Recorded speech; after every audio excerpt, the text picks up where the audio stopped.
Selamat datang di channel Simar Imam. Seperti biasa, jangan lupa pasang headset kalian. Siapkan kopi dan camilan. Lupakan pahitnya kehidupan. Mari kita dengarkan sambil rebahan. Penembak jitu terbaik. Bab 1321. Senang berkenalan dengan Anda.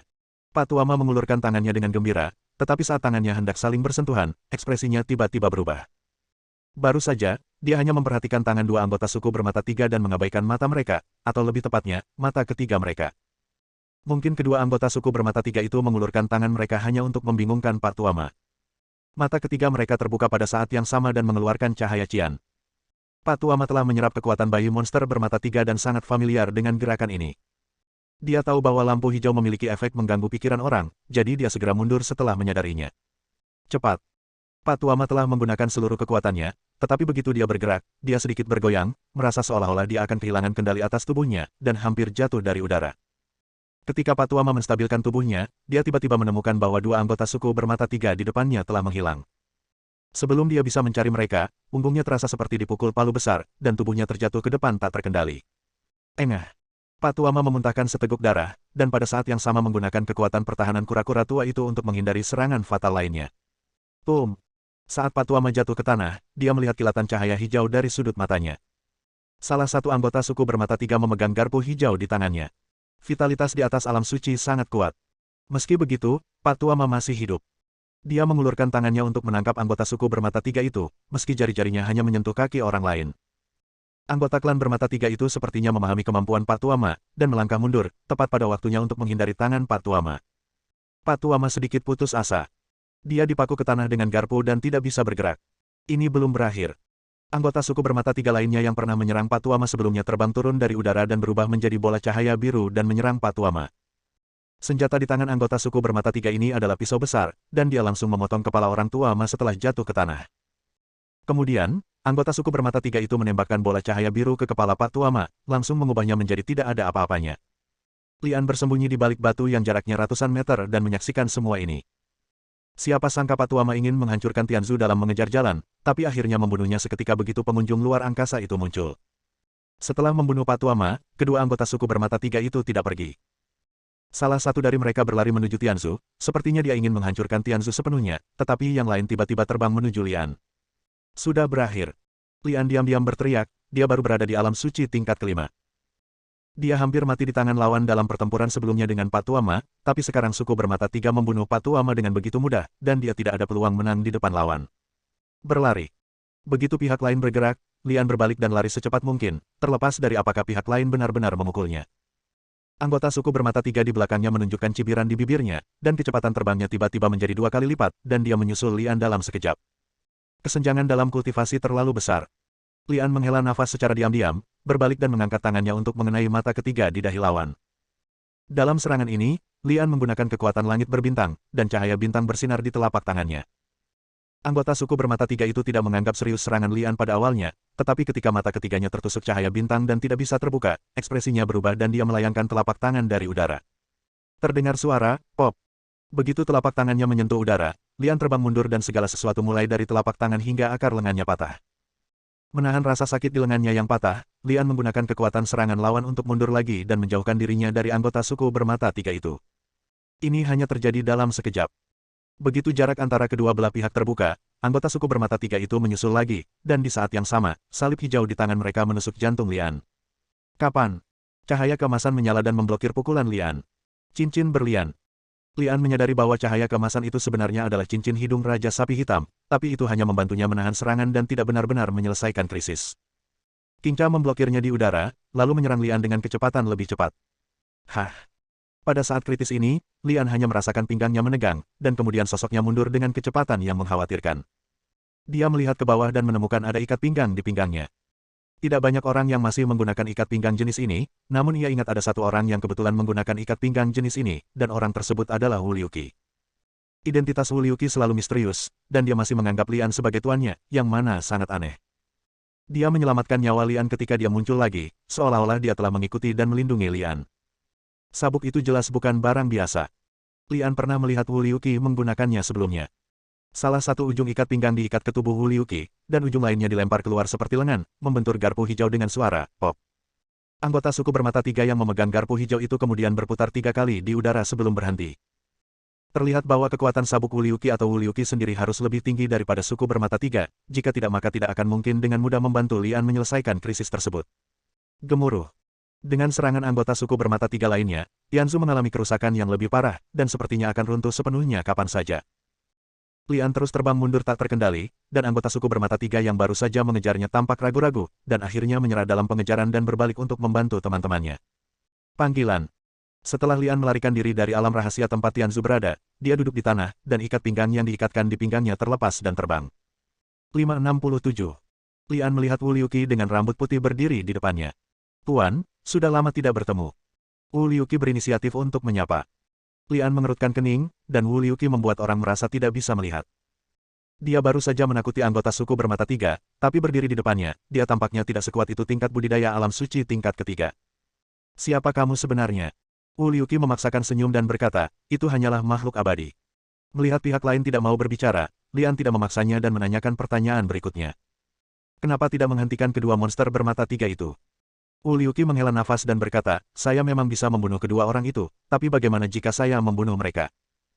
Tianzu rusak, pelindung bumi rusak, mereka sudah ada di sini, dan tidak ada cara untuk membunuh mereka semua.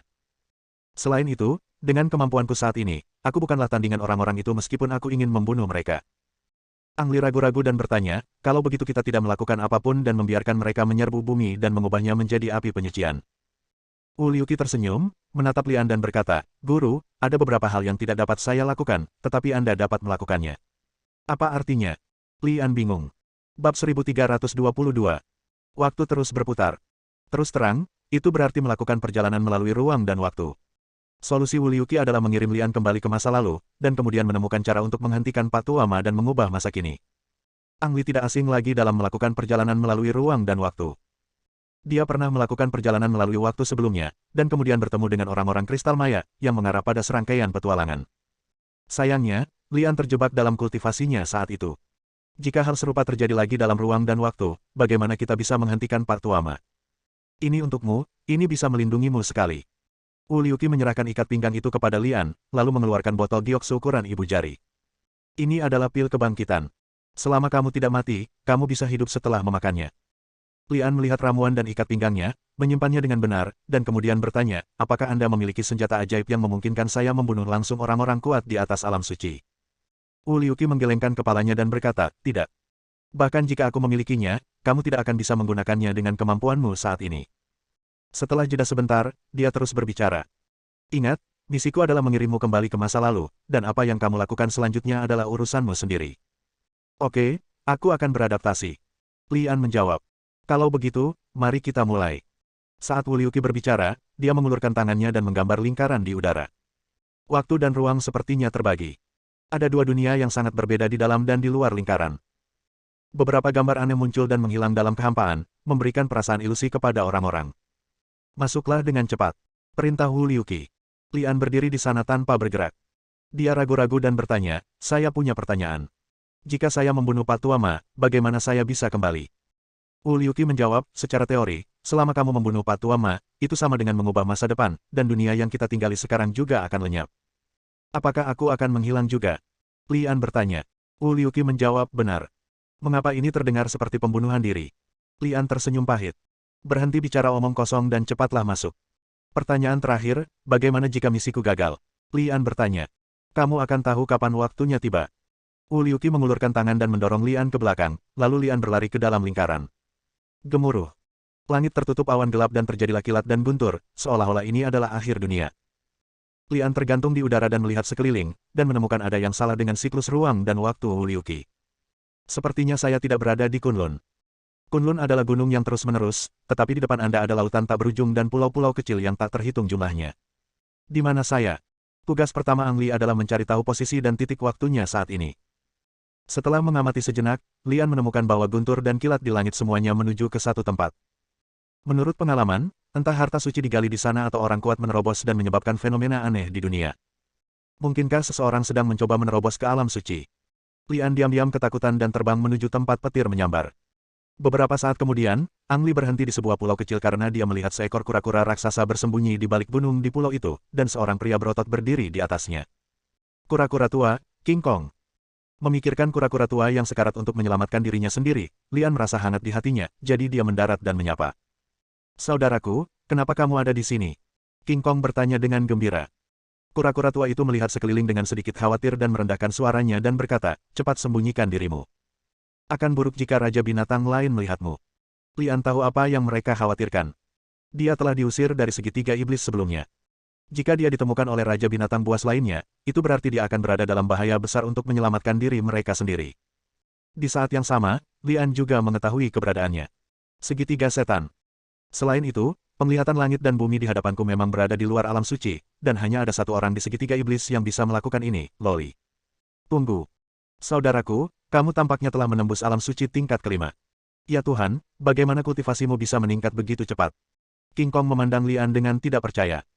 Lao Gui tidak memperhatikan sebelumnya, tetapi dia juga menemukan kultivasi Lian saat ini, tetapi masih berkata dengan wajah serius, orang itu akan menerobos ke alam suci. Sebaiknya kamu pergi sebelum itu. Terobosannya gagal. Hah? Sebelum Lian sempat menjelaskan kepada Lao Gui dan King Kong, ketika guntur dan kilat menyambar, dia melihat sesosok hantu menerangi petir, dan kemudian menghilang ke dalam kegelapan. Loli sedang mencoba menerobos. Tempat dia berada adalah area terlarang. Tidak ada Raja Binatang yang berani pergi ke sana. Sosok tadi tampak agak aneh. Siapa yang berani menerobos area terlarang? Patua, Bu. Lian diam-diam terkejut. Dalam hal kekuatan, satu-satunya yang memiliki kemampuan dan keberanian untuk menerobos ke area terlarang adalah Patua Ma. Aku akan menjelaskannya kepadamu nanti. Setelah mengucapkan kata-kata ini, Lian terbang dan menerobos area penalti secepat mungkin. Saudaraku, apakah kamu mencari kematian? King Kong ingin menghentikannya tetapi terlambat satu langkah. Kura-kura tua itu mengerutkan kening dan bertanya, King Kong, apa yang harus saya lakukan? King Kong mengertakkan gigi dan berkata, aku selalu merasa ada yang tidak biasa dengan penampilan Lian kali ini. Lagi pula, aku tidak bisa begitu saja melihat adikku mati. Baiklah, aku akan pergi ke sana bersamamu, tapi aku harus mengamati situasinya dengan jelas terlebih dahulu. King Kong berkata dengan ragu-ragu, Saudara Turtle, kamu begitu besar, kamu akan ketahuan segera setelah kamu lewat, atau... Saat dia berbicara di tengah jalan, King Kong tiba-tiba merasakan kura-kura tua itu mengguncang tubuhnya, dan dia sangat terkejut hingga dia dengan cepat melompat ke udara. Ketika King Kong melihat ke bawah, dia menemukan bahwa kura-kura tua yang besar itu telah hilang. Ada seorang lelaki tua berdiri di tanah dengan sedikit membungkuk, mengelus janggutnya dan tersenyum padanya. Saudara Turtle, bisakah kamu bertransformasi sekarang? Ya ampun, kamu bersembunyi cukup dalam. Berhentilah bicara omong kosong dan lihat bagaimana keadaan Lian. Berjalan. King Kong dan Lao Turtle masuk ke area terlarang bersama-sama, dan saat ini, Ang Li sudah berhasil menyusul sosok tersebut. Benar, Pak Tua malah yang menyelinap ke area terlarang, dan tujuannya di sini sangat jelas. Pak Tua Ma selalu memiliki dendam terhadap Loli dan selalu ingin menggantikannya. Jika Loli benar-benar menerobos ke alam suci tingkat 9, dia tidak akan memiliki peluang sama sekali. Oleh karena itu, dia ingin menggunakan kesempatan ini untuk membunuh Loli, atau setidaknya mencegah Loli menerobos. Di bawah guntur dan kilat, saya melihat seekor rubah berdiri di sana memandang ke langit, dengan mata merah darah dan bulunya diwarnai merah. Rubah merah. Lian kaget sesaat, apakah ini identitas Loli yang sebenarnya? Mulut rubah merah itu merah, tetapi dia berdiri di sana dengan keras kepala dan menerima baptisan guntur dan kilat. Jika dia bertahan, dia akan memiliki kekuatan di atas alam suci, tetapi budidayanya sendiri akan rusak. Bab 1323. Cekikikan. Pak Tuama tiba-tiba muncul di udara sambil tertawa aneh, memandangi rubah darah yang sedang dibaptis dengan guntur dan kilat, dan mencibir, rubah bau, aku telah menunggu bertahun-tahun dan akhirnya mendapat kesempatan ini, pergilah ke neraka. Saat dia berbicara, balon asli muncul dari tangan kanan Pak Tuama, dan kemudian dia memukulkan balon asli ke arah rubah darah. Dengan ledakan, seberkas cahaya darah terpancar dari rubah darah, menghalangi balon yang sebenarnya. Namun, karena diganggu oleh Pak Tuama, rubah darah membuka mulutnya dan mengeluarkan seteguk darah. Anggota badan tempat dia berdiri sedikit bergoyang dan jatuh berlutut. Guntur dan kilat di langit menjadi lebih ganas, dan rubah darah terus mengeluarkan darah untuk menahan sambaran petir, tetapi lingkaran cahaya menjadi semakin lemah. Jika rubah darah hampir tidak bisa menahan sambaran petir sebelumnya, dan jika dia bertahan lebih lama, dia akan mampu menerobos ke alam suci, maka setelah diganggu oleh Pak Tuama, rubah darah jelas sedikit lemah. Pak Tuama, yang melayang di udara, mengeluarkan serangkaian tawa aneh, lalu mengangkat tangan kanannya, dan balon asli mengembun. Berbeda dari sebelumnya, balon asli ini mulai mengecil dan menjadi rata, dan ujung-ujungnya seperti bilah tajam. Ini adalah trik yang digunakan Pak Tuama ketika dia menghancurkan Tianzu, tapi jelas tidak sekuat yang digunakan di alam suci sekarang. Gerakan ini menghabiskan banyak energi. Keringat muncul di dahi Pak Tuama, napasnya menjadi cepat, tetapi dia sangat bersemangat. Selama dia membunuh Loli rubah darah, dia akan menjadi satu-satunya orang kuat di segitiga setan. Pergilah ke neraka. Pak Tuama meraung keras, dan bila angin Zenki di tangannya menghantamnya. Pada saat ini, Blood Fox Lolita terlalu lelah untuk menghadapi sambaran petir di langit dan tidak punya tenaga lagi untuk menghadapi Pak Tuama. Bang bang bang bang. Setelah dipukul, rubah darah itu terbang ke udara, berguling terus-menerus di tanah, dan jatuh sejauh 100 meter, tanda berdarah dengan tulang terlihat muncul di bagian atas kaki kanan depannya, yang sepertinya hampir memotong kakinya. Ledakan. Guntur dan kilat lain menyambar, dan kali ini rubah darah tidak dapat menahannya. Setelah dipukul, bulu berwarna darah di tubuhnya menjadi hitam hangus, dan ia tergeletak sekarat di tanah. Cekikikan. Pak Tuama tersenyum lebih bahagia. Dia memegang pisau pendek di tangannya dan berkata dengan penuh semangat, "Rubah bau, kudengar memakan daging dan darahmu bisa meningkatkan keterampilanmu. Aku tidak tahu apakah itu benar atau tidak." Rubah darah Loli tiba-tiba mengangkat lehernya dan berteriak di udara. Di saat yang sama, matanya menjadi lebih merah, dan dua tetes air mata darah muncul di sudut matanya. Langit mendung yang semula gelap tiba-tiba dibubarkan oleh bulan berwarna darah. Guntur dan kilat berhenti dengan munculnya bulan berwarna darah, dan bumi mulai berguncang terus-menerus dan muncullah air pasang. Pak Tuama, yang semakin bersemangat, tiba-tiba mengubah ekspresinya dan berteriak dengan keras, "Rubah bau sialan, beraninya kamu menghancurkan pembuluh darah spiritual di sini." Lian bersembunyi di kegelapan dan mengawasi, mencari kesempatan untuk membunuh Pak Tuama. Sebelumnya, dia mengira kegagalan serangan rubah darah di alam suci adalah karena kesalahannya sendiri, namun sekarang dia menyadari bahwa dia gagal karena serangan diam-diam Pak Tuama. Adapun mengapa singgasana binatang di segitiga setan keluar dari gunung, itu karena pembuluh darah spiritual dihancurkan secara paksa untuk menghadapi Pak Tuama setelah serangan rubah darah gagal. Energi spiritual langit dan bumi menjadi liar, berubah menjadi angin kencang dan menghantam rubah darah. Setelah menelan energi spiritual langit dan bumi, rubah darah, yang baru saja sekarat, berdiri dari tanah seperti pantulan, lalu membuka mulutnya dan meludahkan bola darah untuk menyerang Pak Tuama. Pak Tuama buru-buru menekan energi batin melalui pisau pendek di tangannya.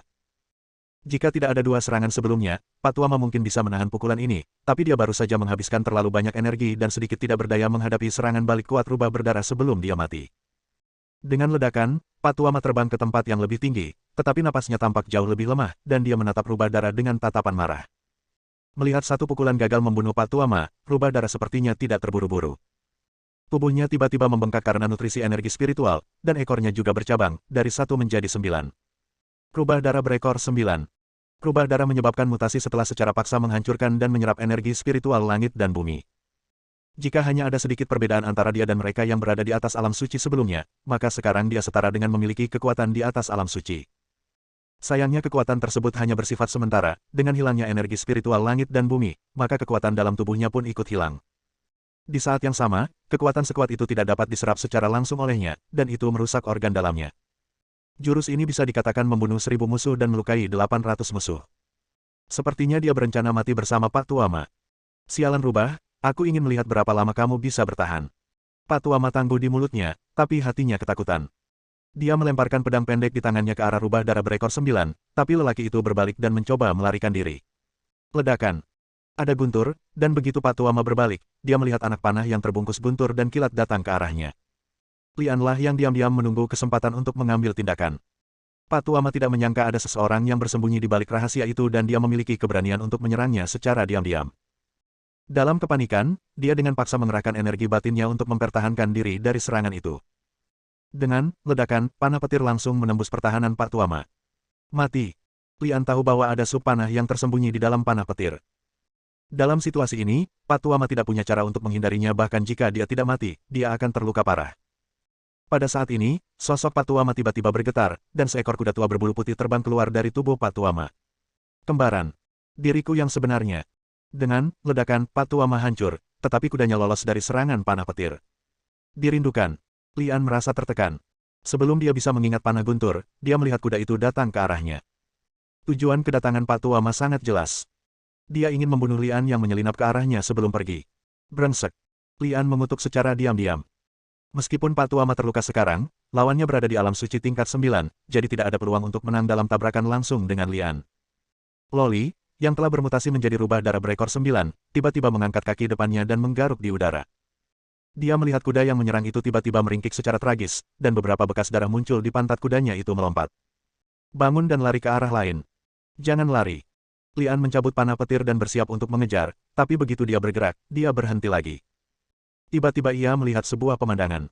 Loli, dengan mata merah darah, sedang memegang kepala kuda yang masih berlumuran darah. Kepala kuda itu terlihat familiar sekali. Bukankah itu kuda liar yang baru saja kabur?